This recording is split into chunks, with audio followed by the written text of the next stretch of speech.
Not in DACA, to stay in Afghanistan, and to violate several campaign promises leaves me no choice. You have become the swamp. Either drain the swamp or you will never make America great again. Your move. Trump fans turning on the president after he apparently collaborated with top Democrats on an immigration solution earlier this week. Let's bring in Sophia Nelson, author of E Pluribus One, Reclaiming Our Founders' Vision for a United America, and Jonathan Alter, MSNBC political analyst and a columnist for the Daily Beast. Big welcome to both of you. Sophia, ladies first here. Is it as bad as all that? I mean, is this really a betrayal by the president, or is this just simply politics? Alex, I think we're seeing an underbelly here of American politics. It's pretty much something I've never seen in my lifetime, with people so angry at the president about what they perceive as a breach of his promises. I mean, from DACA to having the Democrats over for dinner, Chinese food, chocolate pie. I think the base is pretty upset with the president in terms of what he campaigned on. And as you know, this election was really, I think, about a lot of anger and frustration and resentment about the way the country was going. And I think they feel the president sold them out a little bit. What do you think, Jonathan? And also, do you think it's a smart move by Schumer and Pelosi to reach out to the president like this? Well, first of all, on the hats, the burning of those hats warms my heart. And I think it should anybody who believes Donald Trump is unfit to be president. You know, in the 60s, they burned draft cards. In the 70s, some feminists burned bras. There were very, very few people who burned flags. I hope this is a trend. It would be good for the country if he loses his base. Unfortunately, I don't think he will. I basically believe, as Trump himself said, that he could go out on Fifth Avenue and shoot somebody, and an awful lot of people would stick with him. However, what this does do is it dampens enthusiasm for Trump, and that will hurt Republicans a year from now in the midterm elections. Democrats will be very energized. Republicans will be depressed. So this is a good thing for the country that's happening this week. But Jonathan, if the perception is that Trump is always all about Trump, right? Yep. Can this help him 3 years from now with the next election? I mean, if he's seen to be somebody who moves a little bit more towards the middle and potentially gets things done, let's say the Congress does change hands and there's an ability to be effective because he moved more toward the middle, does that mean that you're looking at a second term of Trump potentially?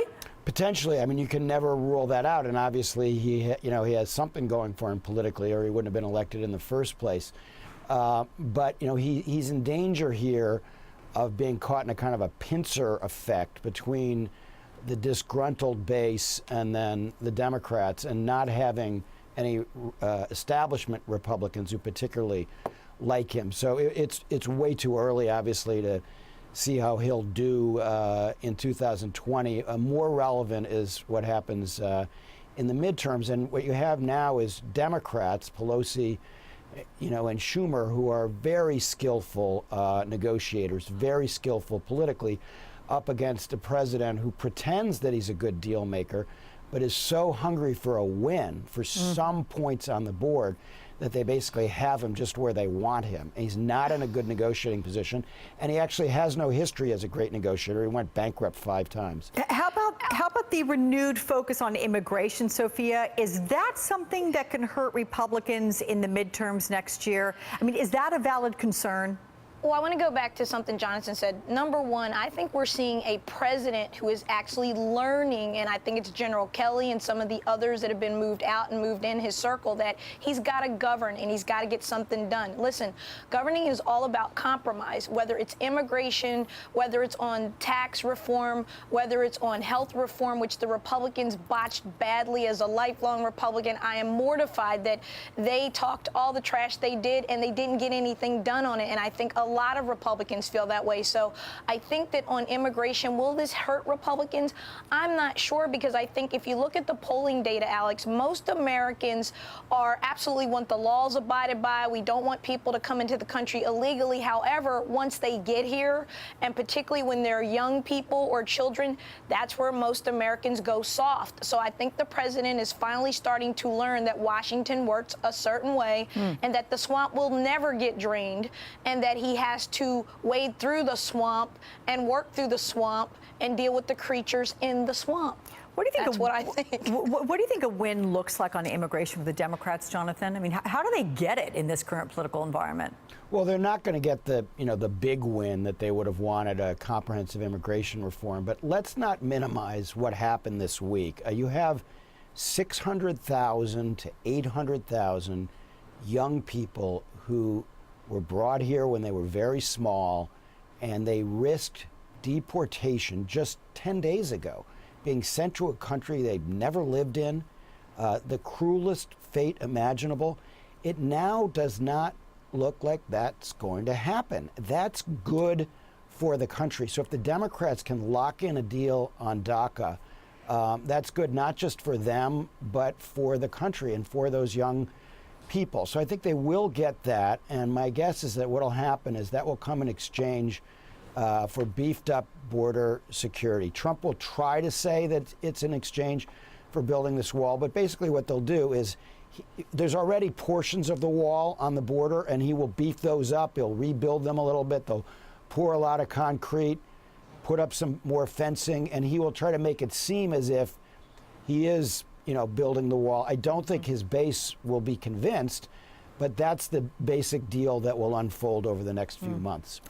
Okay, let's take a look at what happened with regard to the bombing in London yesterday and what happened very shortly thereafter. The president, before he'd had a chance to get a full briefing or even talk to the British Prime Minister, here's what he tweeted. Another attack in London by a loser terrorist. These are sick and demented people in who were the sites of Scotland Yard. Rather, who were in the sites of Scotland Yard. I mean, Sophia, is the president making himself a national security risk when he tweets something like that?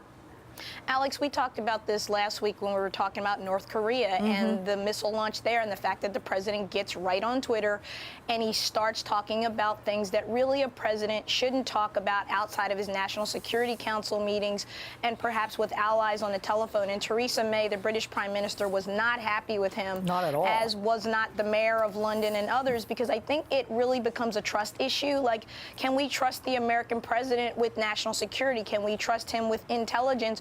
Or is he going to get on Twitter? And then the language that he uses, loser terrorists. Come on, Mr. President. They're worse than loser terrorists. They're terrorists.